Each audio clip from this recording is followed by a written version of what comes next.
Salut à toutes et à tous, c'est Rivero, j'espère que vous allez bien, moi ça va super, pourquoi? Parce que ça y est, je lance ma chaîne YouTube, première vidéo aujourd'hui. Donc sur cette chaîne vous retrouverez exclusivement de la carrière manager sur FIFA. Et nous y sommes aujourd'hui, donc aujourd'hui épisode un peu spécial parce que c'est une série que je vais lancer qui s'appelle le 11 des pépites. Et l'objectif de cette série c'est de vous proposer chaque semaine 11 nouveaux joueurs que vous allez découvrir et que vous pouvez utiliser dans vos carrières managers. Donc c'est parti, on va commencer tout de suite, on va aller dans l'accueil des transferts et on commence avec le gardien Luis Maximiano, donc 21 ans, 78 de général, donc un des meilleurs gardiens du jeu à son âge. Franchement, il n'y en a pas beaucoup, je crois qu'il n'y a que lui et Donnarumma qui ont des notes assez hautes. Donc il a 78 potentiel de 85. Donc ça en fait un super gardien, il fait 1m90. Et on va voir ses stats tout de suite. Il a déjà un 79 de plongeon et de réflexe, placement 76. Je relance à la main 76, et après ça relance au pied 65, un peu faible, mais ça va progresser avec le temps. Par contre, il est prudent sur les centres, ça c'est une caractéristique qu'il faut prendre en compte et il faut faire attention. Son prix, c'est un bémol, entre 28 et 40 millions. Donc ça coûte cher, mais si dans une carrière manager vous cherchez un gardien et que vous avez les fonds, n'hésitez pas à le prendre, foncez parce que c'est un super gardien. Le deuxième joueur que j'ai sélectionné, c'est Jérémy Frimpong, 19 ans, 71 de général, il joue au Celtic Glasgow. Et alors lui, il a un potentiel de 84. Vous allez voir, c'est une pépite. Pourquoi? Parce que bon, à 71 de général, comme vous pouvez le voir, techniquement, c'est pas très très fort. Mais regardez, il a 3 étoiles techniques, mauvais pied, donc c'est très correct. Sa taille, son poids, je trouve ça très correct pour un latéral droit. J'aime pas que les latéraux soient trop grands, qu'ils soient pas agiles, pas maniables. Je trouve que les latéraux, ils doivent apporter de la vitesse. Et vous allez voir que ça va être très intéressant chez lui. D'abord la contribution offensive forte et la contribution défensive moyenne, attention, parce qu'il va avoir tendance à se ruer vers l'attaque et à laisser son couloir libre. Donc attention à ça, mais regardez sa vitesse, 92 d'accélération, 89 de vitesse. Il a aussi 88 d'agilité et 89 d'équilibre. Donc franchement, il est super maniable, super rapide, c'est un futur crack. En plus, il a déjà 77 d'endurance alors qu'il a seulement 71 de général. Vous pouvez voir qu'il a beaucoup de stats dans le jaune orangé. Donc ça fait des stats assez moyennes mais pas nulles. Donc ça va s'améliorer au fil du temps parce qu'il va prendre un plus 13 sur sa note. Techniquement pareil, c'est pas super fort mais ça va bien progresser et ça va en faire un futur crack, j'en suis sûr. Ce joueur là, bon moi vous pouvez voir dans ma carrière, on voit pas son prix. Donc on voit que sa valeur c'est 4,3 millions, mais je pense que vous pouvez l'obtenir pour avoir une fourchette assez large entre 5 et 10 millions. Donc ça fait pas très cher et ça en fait un super latéral droit, une future pépite. Le premier défenseur central que je vous présente, c'est Ozan Kabak. Donc lui, le défenseur central du Schalke 04, il est turc. 20 ans, 77 de général. Et alors lui, il peut monter à 87. Ça en fait un des meilleurs défenseurs centrales du jeu en carrière manager. Parce qu'il peut monter, mais vraiment d'une manière incroyable. En plus, 77 de général, donc il est déjà très très bon. Il coûte entre 23 et 32 millions, je trouve pas ça excessivement cher pour la qualité du joueur. On va aller voir tout de suite ses stats, 1m86, 86 kg, il est droitier, 3 étoiles mauvais pied, c'est intéressant. Il a une contribution défensive forte, et on va aller voir tout de suite ses notes. Alors vitesse 75, c'est plutôt pas mal, accélération 69, donc c'est assez complémentaire, donc ça va. Il a une bonne agilité pour un défenseur central, 64 d'agilité, moi je trouve ça très intéressant, et surtout ses points forts. En physique, c'est sa détente de 84 et sa force de 85. Donc ça en fait déjà un rock en défense centrale. D'autant plus qu'on peut assimiler sa carte à un défenseur très technique, qui peut relancer. Parce que regardez, il a 74 de conduite de balle, 70 de dribble, et même en passe longue 69 et en passe courte 73. De la tête aussi, il va être très précieux parce qu'il a déjà 77, et même défensivement déjà un 80 en tacle debout, 76 en tacle glissé, et une lucidité défensive à 74. Ozan Kabak, c'est vraiment un des meilleurs défenseurs centrales du jeu, et je vous le conseille vivement. Le défenseur central qui va venir se compléter à Ozan Kabak, c'est Alessandro Bastoni, le défenseur de l'Inter de Milan qui a 21 ans, 76 de général, et qui a un potentiel lui de 84. Donc ça en fait un super défenseur aussi qui va beaucoup se compléter à Ozan Kabak, on va voir tout de suite pourquoi.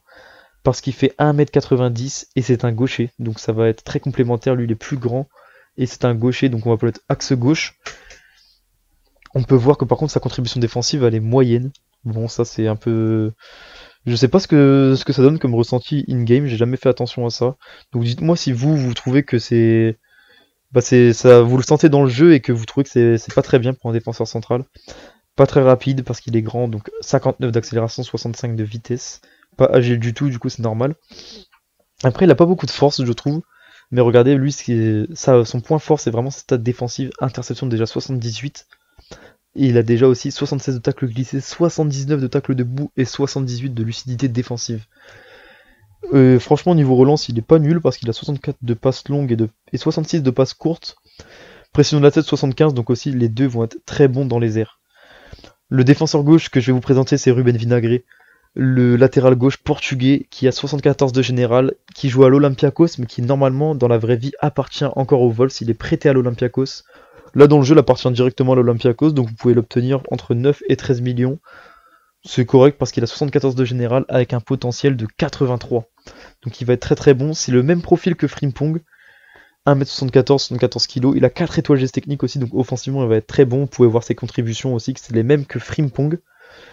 Donc ce gaucher en plus il est modélisé, moi je trouve que ça fait vraiment un petit plus dans les carrières managers d'avoir des joueurs modélisés. Moi j'y porte quand même assez attention, et vraiment donc du coup c'est un joueur que je trouve qui est très plaisant. Et on va voir tout de suite, regardez comme il est très rapide, 89 d'axel, 88 de vitesse. Il est agile aussi comme Frimpong, déjà un 73 d'endurance. Et lui, vous pouvez voir qu'il est déjà techniquement aussi très très bon. Même si défensivement, c'est encore assez limité. Mais regardez, il a déjà 80 en dribble, 77 pardon, de conduite de balle. Et une note en centre de 74. Et ça, c'est vraiment intéressant. Ruben Vinagre aussi qui a la caractéristique flair. Donc il va faire les talonnades, tout ça. C'est vraiment important quand des fois il est dos au jeu ou ce genre de choses. Donc Ruben Vinagre, je vous le conseille vivement. Le milieu défensif que j'ai choisi pour ce 11 DP Fit, c'est Kefren Turam, le premier français de ce 11. Donc Kefren Turam qui joue à l'OGC Nice. Je sais pas par contre si c'est le fils de Lilian Thuram. Donc dites-moi dans les commentaires si vous le savez ou pas. 71 de général à 19 ans et un potentiel de 82. Il a un faible salaire et regardez, vous pouvez l'avoir entre 3,8 millions et 5 millions, c'est donné pour ce joueur parce qu'il est déjà ultra complet.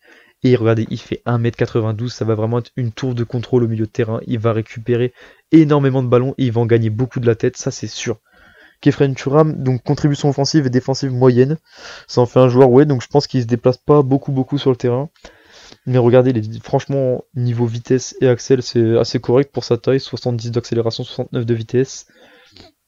Ça va pas être un joueur super fort dès le début, mais il va vite progresser et il va être très important de par son physique. Regardez, il a déjà 72 de détente, 72 d'endurance et 71 de force. Un 74 de passe courte qui n'est pas négligé et son 74 de précision de tête. Je vous le dis, vous allez gagner énormément de ballons de la tête et vous allez pouvoir en récupérer aussi beaucoup sur les coups de pied arrêtés avec Kefren Turam. Kefren Turam, donc du coup, on va passer tout de suite aux deux milieux que j'ai choisis. Je trouve qu'ils sont. Le milieu il est très complémentaire que j'ai choisi. Donc le premier milieu de terrain en 8, c'est Ezequiel Palacios, l'Argentin du Bayer Leverkusen, qui a 21 ans, 77 de général, qui monte à 85. Ouais, 85, donc c'est vraiment très intéressant.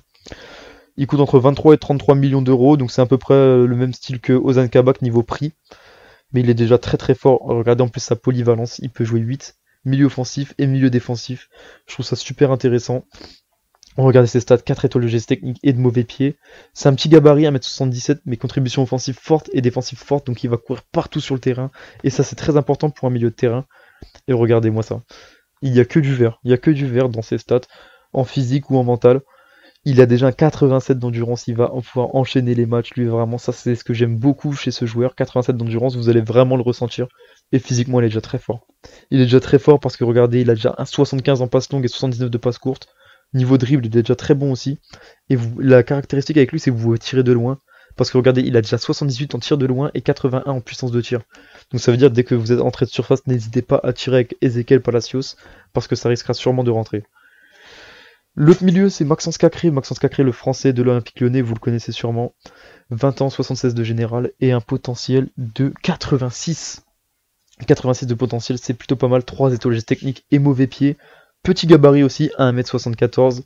Contribution offensive forte et défensive forte aussi. Donc ça va vraiment être deux box-to-box. Ils vont courir partout ces deux milieux. Et Maxence Cacré qui a déjà une vitesse qui est assez correcte. Il est très agile. Il a une bonne endurance aussi, déjà 82 d'endurance. Et lui, défensivement, il est déjà assez bon. Et regardez aussi ses stats de passe. 77 de passe longue, 80 de passe courte. Et 75 de tacle debout pour la stat défensive. Donc ça fait déjà vraiment un très très bon milieu.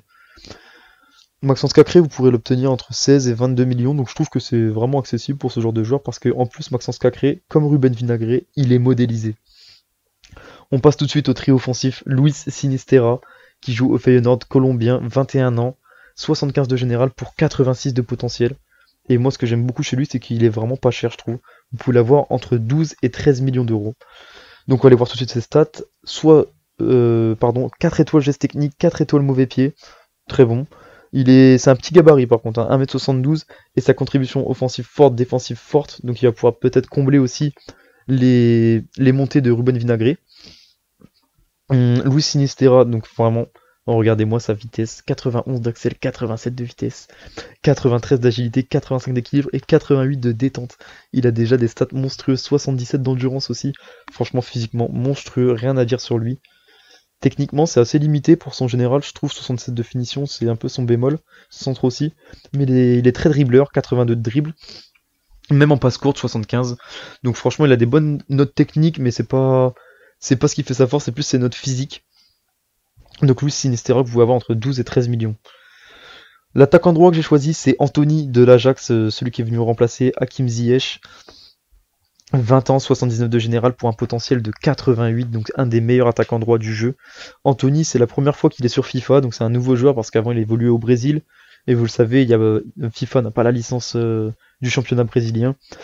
Donc Anthony, par contre, vous ne pourrez pas l'acheter dès le début parce qu'il vient d'arriver à l'Ajax Amsterdam. Mais regardez sa valeur, 38 millions. Il coûte très cher parce qu'il est très très fort. Donc je pense que vous pouvez l'obtenir entre peut-être 45 et 60 millions. Je pense que c'est à peu près ça. Et regardez ses stats, 4 étoiles geste technique aussi. 1m74, il est gaucher. Niveau physique, c'est aussi très très fort. Parce qu'il a 92 d'accélération, 89 de vitesse, 92 d'agilité, 85 d'équilibre. Il est déjà endurant, très complet. Vous pouvez voir aussi son placement offensif et sa vista qui sont très intéressantes. Et ce que j'aime bien avec Anthony, c'est qu'il sait aussi tirer les coups francs, 75 en précision coups francs, ça peut monter aussi. Donc ça en fait vraiment un joueur très complet, très rapide. Il est déjà très très fort. Et vous pouvez l'acheter avec tous vos clubs, enfin tous les gros clubs, parce qu'il coûte très très cher. Ce que j'aime bien aussi avec lui, c'est qu'il a le flair et extérieur du pied, c'est plutôt pas mal, sauf pour un gaucher. C'est quelque chose, des caractéristiques que je trouve très intéressantes. Donc Anthony, vraiment une très grosse pépite. Et la dernière pépite de cette vidéo, c'est Jonathan David, l'attaquant recruté par le LOSC cet été, la recrue la plus chère de l'histoire du LOSC, je crois si je dis pas de bêtises. 20 ans, 77 de général, et il monte lui aussi à 88, donc ça en fait vraiment aussi un futur crack. Donc normalement on peut pas l'acheter dès la première saison, mais moi je sais pas pourquoi. C'est écrit qu'on peut l'avoir entre 22 et 30 millions. Bon, ça vous donne l'estimation à peu près du coût du transfert. Jonathan David, c'est 5 étoiles mauvais pied, et ça c'est vraiment sa force, son gros point fort. Je trouve pour un attaquant, les 5 étoiles mauvais pied, elles sont ultra intéressantes parce que vous pouvez du coup tirer pied droit, pied gauche, vous vous posez pas de questions, et c'est vraiment une très grosse occasion, et ça peut finir en but de n'importe quel pied. Contribution défensive forte aussi, donc ça peut combler certaines montées de certains joueurs, donc à voir aussi ce que ça apporte en tant qu'attaquant. Et regardez-moi comment il est déjà ultra complet. Jonathan David, 82 d'accélération, 87 de vitesse, il est agile, 78, il a une bonne détente, endurance 83, il va enchaîner les matchs. Il n'y a que du vert dans ses stats, vraiment, c'est ultra intéressant. Et aussi sa finition, 81 déjà, 79 de dribble aussi. Franchement, c'est un super joueur. Il est ultra complet et quand on voit ses stats de passe, moi je trouve qu'on peut aussi le faire jouer 10, 9,5. Bah, c'est écrit d'ailleurs qu'il peut jouer aussi 9,5 et 10 et vraiment ça en fait un super joueur. Petite particularité chez Jonathan David, c'est qu'il a une très bonne stat de penalty, 78. Ça fait énormément de différence car je trouve que les jeunes attaquants n'ont pas forcément de bonnes stats en penalty et lui il l'a. Donc vraiment Jonathan David, ça en fait un super joueur. En plus il a la caractéristique joueur solide avec un 73 de force pour commencer, donc ça en fait vraiment un super attaquant qui est déjà très très très complet. Donc voilà, bah écoutez, ce 11 DP Fit touche à sa fin, j'espère qu'il vous aura plu, c'était ma première vidéo. Donc n'hésitez pas à vous abonner en plus et à lâcher un pouce bleu si la vidéo vous a plu. N'hésitez pas aussi à me dire dans les commentaires si vous avez déjà essayé les joueurs, ce que vous en pensez de tous ces joueurs-là, si vous allez les acheter ou pas. J'espère que la vidéo vous a plu. C'était Rivero, à la prochaine, salut!